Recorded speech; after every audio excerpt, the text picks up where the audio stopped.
ஒரு குழந்தை பிறந்தது என்று சொன்னார். குழந்தை பிறந்தது ஆண் குழந்தையா பெண் குழந்தையா என்று ஆராய்ந்து பார்ப்பார்களாம். நான் உனக்கு பிடிக்கலையாம்மா, நான் உனக்கு பிடிக்காமல் இருந்திருந்தால் கற்பூர திண்ணை இருந்த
மன்னித்து விடம்மா.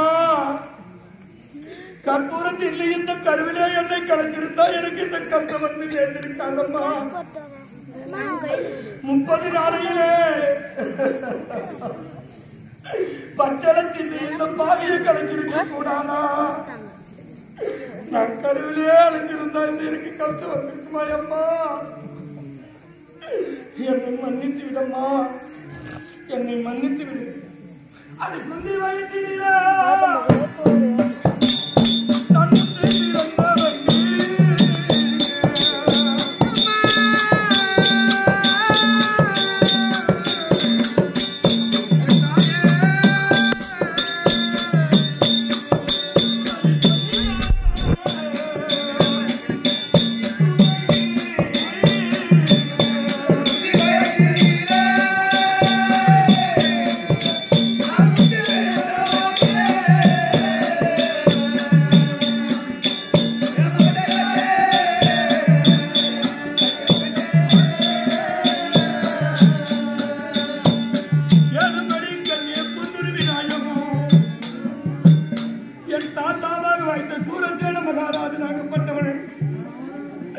அந்த சூரசேன பட்டணத்தை சீரும் சிறப்புமாக ஆண்டு கொண்டு வந்தாராம். அந்த நேரத்திலே துருவ மண்டலத்தை ஆளக்கூடிய தூர்வாச மகாமுனிவராகப்பட்டவர் இந்த நாட்டிலே நோய்க்கு நீ அணுகாமல் இருக்க வேண்டும் என்று சொல்லி ஒரு யாகத்தை செய்யலாம் என்று என் தாத்தாவிடத்திலே சொல்ல என் தாத்தாவாகப்பட்ட ஒரு யாகம் செய்யலாம் என்று சம்மதித்தாராம். அப்படி யாகம் செய்வதற்கு ஒரு இடம் தயார் செய்ய வேண்டும் என்று சொல்லி யாகசாலை வந்து ஏற்படுத்தினாராம். யாகசாலை ஏற்படுத்தி உடனே பணிவிடைக்க வேண்டும் என்று கேட்டவுடனே அந்த நாட்டில் உள்ள ஆண்களும் பெண்களும் ஓடி சென்று கதவை தாளிட்டு மூடிக்கொண்டார்களாம். ஐயோ, தூர்வாசனப்பட்டவன் கோபத்திலே சிறந்தவராம். கொடுத்தால் வரும், இட்டால் சாபம். அவரிடத்திலே வரம் பெற்றவர்களிடத்திலே சாபம் என்று வந்தவர்களே யாராளமான பேர் என்று சொல்லி யாரிடத்திலே சாபம் பெறுவது என்று சொல்லி நாட்டுக்கெல்லாம் ஓடி சென்று வீட்டை காட்டிக் கொண்டார்களாம். அண்ணா, பணிவிடைக்கு ஆள்வேண்டு என்று சொன்னேனே, யாருக்கு பணிவிடைக்கு வருவது என்று தூர்வாசனமுனிவர் கேட்டேன்.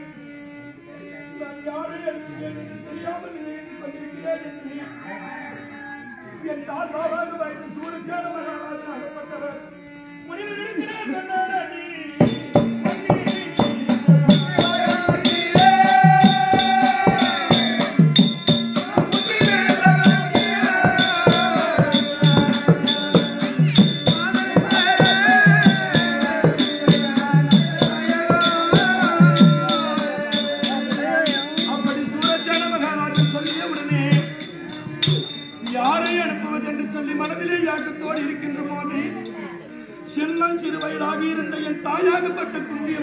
வந்து அப்பா முனிவரிடத்திலே பணிவிட வேலைக்கு நான் செல்கிறேன் என்று சொன்னாலாம். அம்மா இளங்கன்று பயமறியாது என்று சொல்வார்கள் மகளே. தூர்வாச மகாமுனிவராகப்பட்டவர் கோபத்திலே சிறந்தவர். அவரிடத்திலே சென்று பணிவிட வேலை செய்ய முடியாது. முன்னால் ஏதாவது சாபத்தை கொடுத்து விட்டால் உன் வாழ்வானது அழிந்துவிடும் என்று சொன்னாராம். இல்லையப்பா, நீ அழுது முழங்கும் காட்சியை நான் பார்க்கின்ற போது ஒரு ஆண்மகனாக இருந்தால் தந்தையின் துயரை துடைத்திருப்பேன். பெண்மகளாக பிறந்திருந்தும் பரவாயில்லையப்பா, நானே பணிபடிக்கு சென்று வருகிறேன் என்று என் மாதாவை என்று சொன்னாலாண்டி.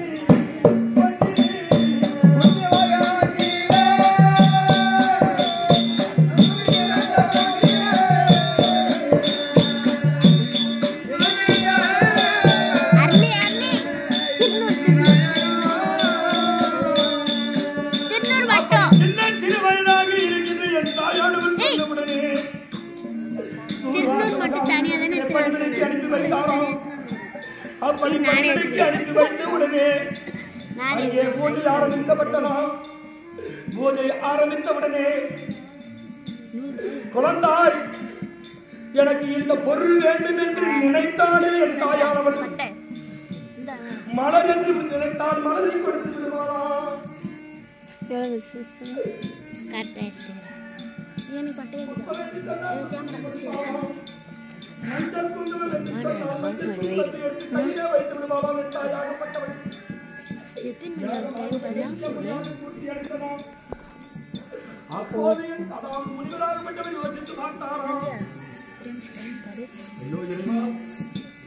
நம் இடத்திலே எத்தனையோ பேர்கள் பணிவிடைக்கு வந்து என் முகத்தை பார்த்து பயந்து சொன்ன பொருளையை எடுத்து கொடுக்க தவறிவிட்டு விடுவார்கள்.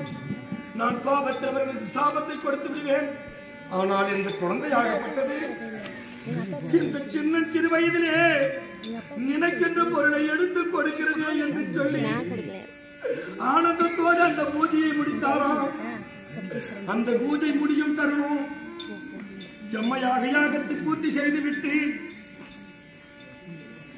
இப்பேற்பட்ட ஒரு குழந்தைக்கு எதிர்காலம் எப்படி இருக்கும் என்று ஞானத்திலே அறிந்து பார்த்தாராம்.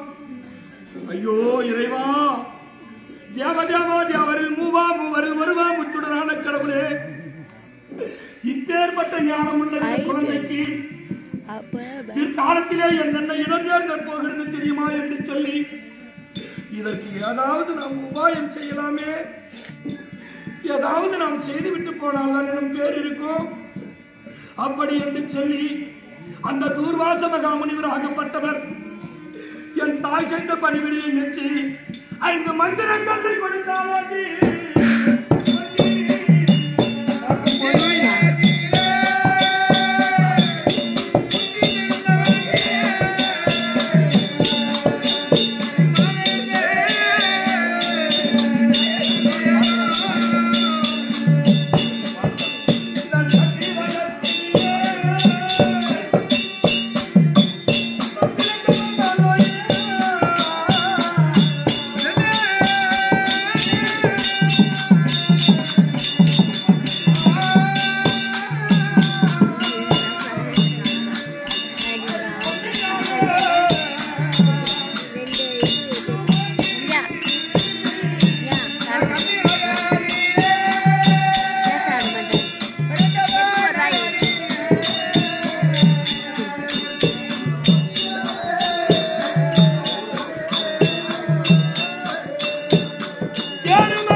அப்படி 5 மந்திரக்கல்லை தூர்வாச மகாமுனிவர் ஆகப்பட்டவரின் தாயிடத்திலே கொடுத்தாராம்.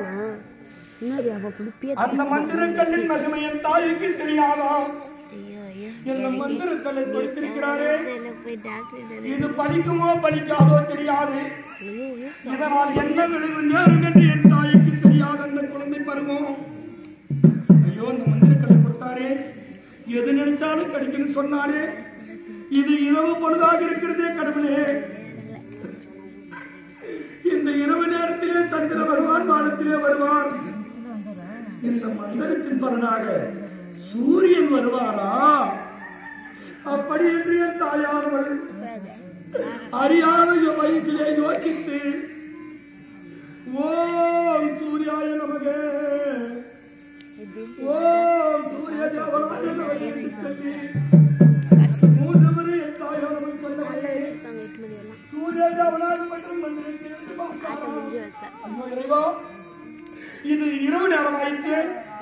இந்த இரவு நேரத்திலே நாம் பொறித்து போனதே உண்டானால் மாநில ஜன்மங்கள் எல்லாம் அழிந்து போகுமோ என்னவோ தெரியாது.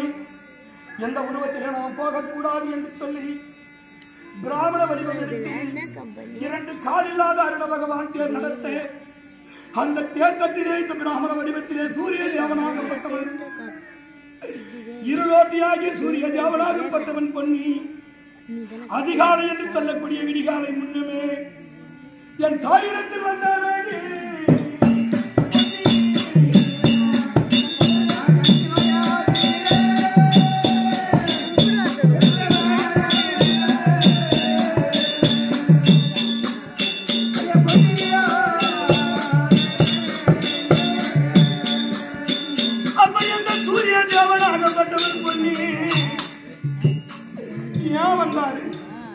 அது தூர்வாச மகாமுனிவருடைய மந்திரம். அந்த மந்திரத்துக்கு இசைந்து நாம் போகாவிட்டால் அவர் கோபக்காரர், நமக்கு சாபத்தை கொடுத்து விடுவாரு என்று சொல்லி இரவு பொழுதிலே அந்த சூரிய தேவனாகப்பட்டவன் தாயிடத்திலே வந்து நிற்கும் போது, ஐயா சாமி நீங்க யாரையா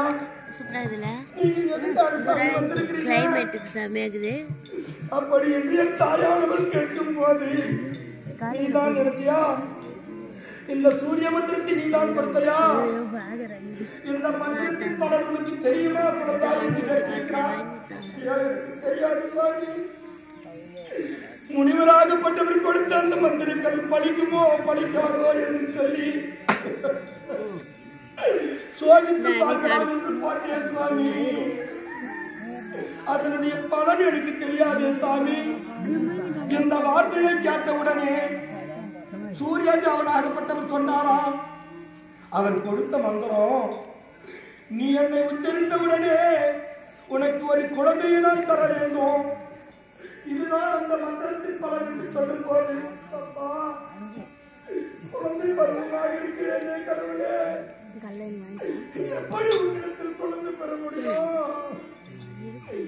என் தாயார்கள் சொல்லும் போது 14 வயது மந்திரியாகி நாளைக்கு பார்த்து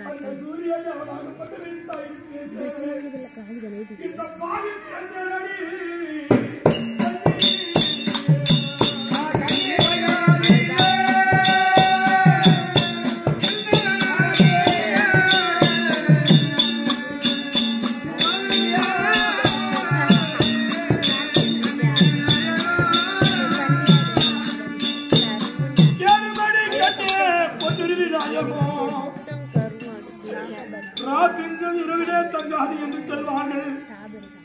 அந்த சூர்யாதி அவனாகப்பட்டவன் உடனே ஒரு குழந்தையை கையிலே கொடுத்து விட்டாரா.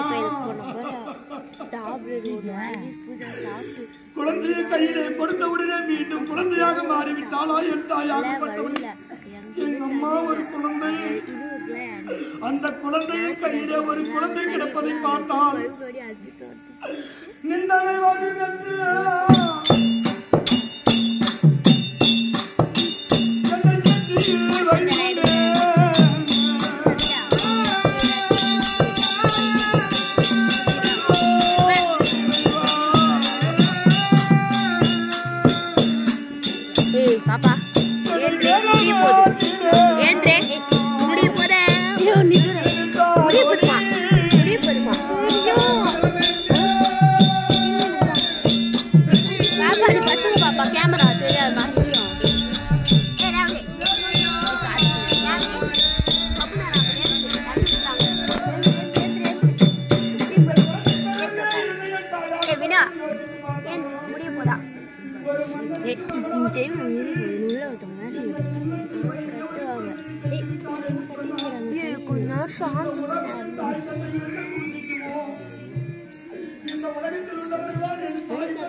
फोन சும்மா ஒரு நிமிஷம் வேகமாக ஓடி தெரியுமே. வீட்டிலே இருந்த ஒரு தங்க பெட்டியை எடுத்து வந்து ஒரே நிமிஷம் தாகாது பெட்டியில் அதை ஒரு தண்ணி ஊற்றுறேன் கம்பியை போட்டு ஏன்றே என் கொட்டிலே வைத்து ஒரு பாலாடை பக்கம் வைத்து இந்த ஏய் என்னை ஏய் ஆட்டி விட்டாளடி. பானே ஐயோ அதுக்கு மேலே அச்சு கை கீழே குடி புரியடா இந்த கேமரா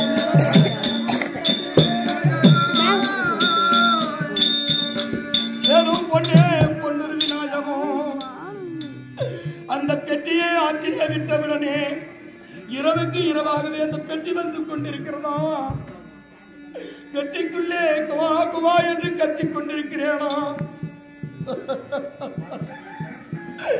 இந்த சத்தத்தை கேட்ட கங்காதேவியாகப்பட்டவள் ஐயோ கடவுளே இது யார் தந்த புள்ளியா தெரியலையே சாமி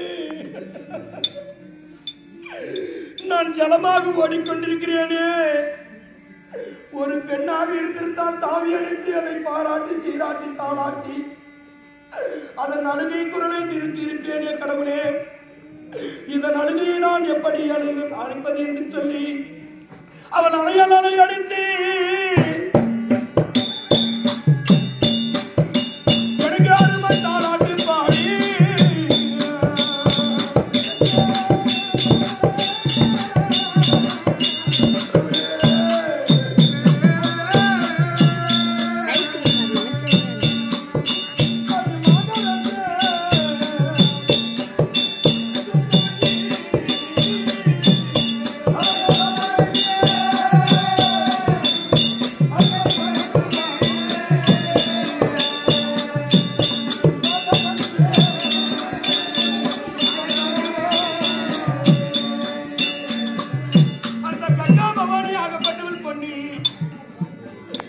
தாயாக இருந்திருந்தால் தாளாட்டி இருப்பேனே என்று சொல்லி அலையோடு அலைய சென்று மெல்ல அசைத்து ஒரு குழந்தையை தாய் தாளாட்டினது போலவே தாளாட்டி எனக்கு ஓரமாக ஒரு புறமாக ஒதுக்க அழுத்து வரும் யாரும் நான் அத்தினாபுரத்தை நோக்கி வந்து கொண்டிருக்கிறதாம் அந்த பெட்டி அந்த பெட்டியை கண்டவுடனே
பொழுது விடியும் நேரம் அர்ஜுனாபுரத்தை நோக்கி வந்து கொண்டிருக்கிறதா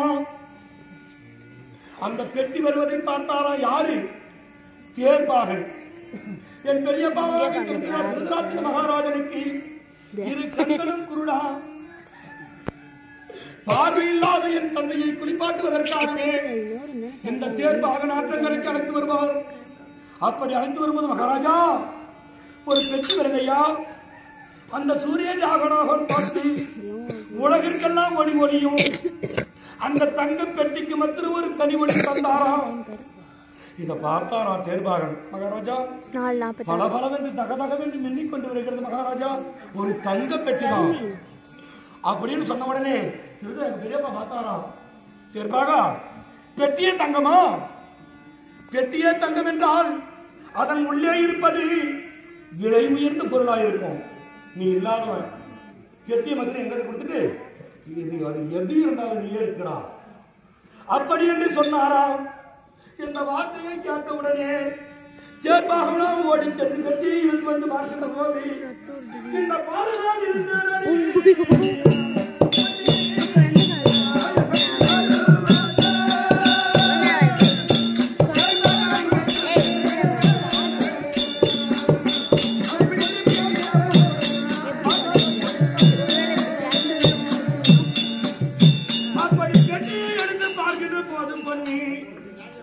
அழகாக சிரித்துக் கொண்டிருக்கிறேனா? இதை பார்த்த உடனே மகாராஜா ஏதோ பொருள் இருக்குதுன்னு சொன்னீங்க. இல்லைங்கய்யா, ஒரு ஆண் குழந்தை இருக்குது. நான் பேச்சாக்கணும். நான் ராஜ வம்சத்தில் பிறந்தவன், பேச்சு மாறக்கூடாது. இந்த மாதிரி பெட்டி எனக்குன்னு சொன்னோம் இல்லையா, பெட்டி என்கிட்ட கொடுத்துரு. நீ குழந்தை நம்ம சொல்லிக்கிறேன். இந்த குழந்தையை எடுத்து நல்லா வளர்க்கலான்னு சொல்லிட்டாரு. அந்த தேர்ப்பாகனாகப்பட்டவன் என்னை எடுத்து வளர்த்து நாடொரு நெடியாகவும் பல்வேறு வண்ணமாகவும் என்னை வளர்த்தாண்டி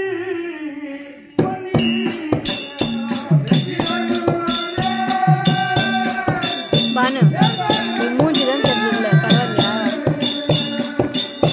டிவியில போட்டுருக்காங்க, மூஞ்சி நல்லா தெரியும்.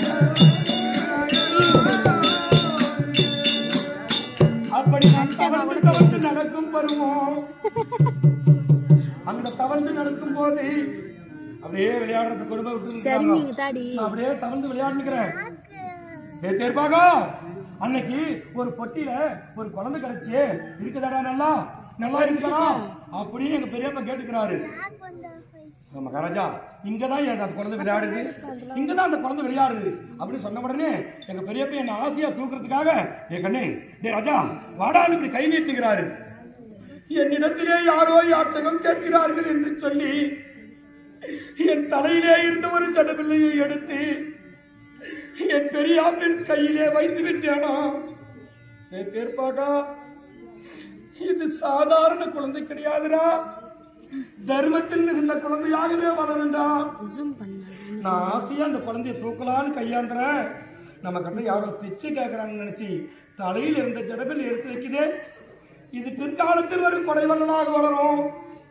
இதை நல்லா செல்வாக வளர்க்கிறப்பா அப்படி என்று சொல்லி வளரும் போது ஒரு நாள் கையிலே ஒரு பந்தை வைத்துக் கொண்டு விளையாடி கொண்டிருந்தேனா, எங்க பெரியப்பாவுக்கு ஒரு பெரிய ஒரு சாபம். கவனி மகாமுனிவராகப்பட்டவர் பூஜித்துக் கொண்டிருக்கின்ற போது அந்த பூஜை பரிசுகளை எல்லாம் அதை தடுத்து நிறுத்திட்டாராம். கண்ணு இல்லாத நேரம் கால் வச்சு எல்லாத்தையும் வச்சு கலசிட்டாராம்.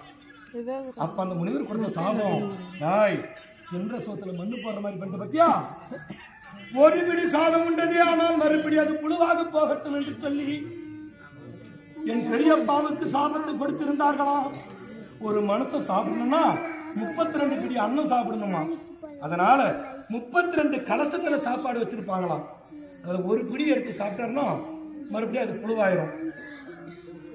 அப்படி அவர்கள் சாப்பிட்டுக் கொண்டிருக்கும் நேரம் கையிலே இருந்த பந்தை வீசிக்கொண்டு விளையாடிக்கொண்டு 4 காலில் தவறும் நேரத்திலே அந்த பந்து அப்படியே போயிட்டு புழு விதிச்சு வச்ச அந்த கலசம், அந்த புழுவாக இருந்த கலசத்துல போயிட்டு அந்த பந்து விழுந்துருச்சு. அந்த பந்தை நான் எடுக்கலாம் என்று சென்று போய் அந்த கலசத்திலே நான் கையை வைக்கின்ற போது புழுவாக இருந்ததெல்லாம் மீதும் சாதமாக மாறிவிட்டதா. மகாராஜா, என்ன விஷயம் மகாராஜா? ஒருபடி சாதத்தை எடுத்தாலே அது புழுவாக போயிருமே. இந்த குழந்தையானது கை வைத்த உடனே புழுவாக இருந்ததெல்லாம் சாதமாக மாறிடுச்சு சாமி. இந்த வார்த்தையை கேட்டவுடனே என் பெரியப்பா ஓடி வந்து என்னை கட்டி தழுவி பிடித்துக் கொண்டு, இவன் யாரும் கிடையாதுடா, களப்புழுவை நீக்கி வைத்த இவன் தாண்டா கர்ணன் என் மகன், இவன் தாண்டா என் மகன் கர்ணன் என்று சொல்லி அன்று நாள் முதல் கொண்டு இன்று நாள் வரையிலே என்னை வளர்த்தானே.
என் மாதாவும் பங்கப்பட்டு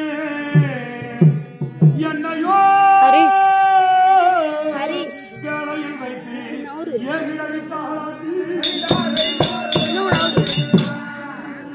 உன்னி அதற்கப்புறம் என் பெரியப்பாவுடன் நான் வளர்ந்தது என் தம்பியாகிய நாடு கொடுத்தது உன்னை திருமணம் செய்தது 3 குழந்தைகளை பெற்றது உலகறிந்த விஷயம் நீ என்னிடத்திலே கோபித்து சென்றது எல்லாம் உலகறிந்த விஷயம் என் தாய் குந்தியம்மா நான் சந்திரகுலத்தில் பிறந்தோம் கொடுத்தா கை தாம்பரம் இல்லாவிட்டா நீ சொன்ன பத்தியா பெருவிரல் இடது கால் பெருவிரல்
என்னை மன்னித்தேன் என்று சொல்லுங்கள் சுவாமி.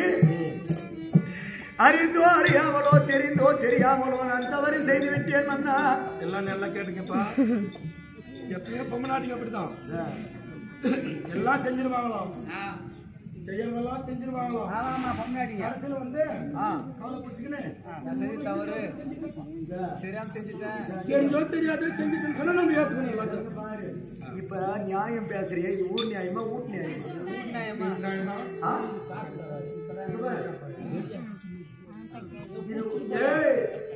ஊர் நியாயமா இது ஊர் நியாயமா? ஊர் நியாயமாங்கிறதான் ஊர் நியாயமாக்கிட்டுமே. மாவட்டம் விட்டு மாவட்டம் வந்துக்கிறோங்க. ஊர் நியாயம் சொல்ல முடியுமா? அப்படி வீட்டு நியாயமா தான் வீட்டுக்குள்ள பேசணும், ஊருக்கெல்லாம் நியாயம் சொல்லக்கூடாது. வீட்டுக்குள்ள மட்டும் பேசு. தப்பு நான் பண்ணினா கூட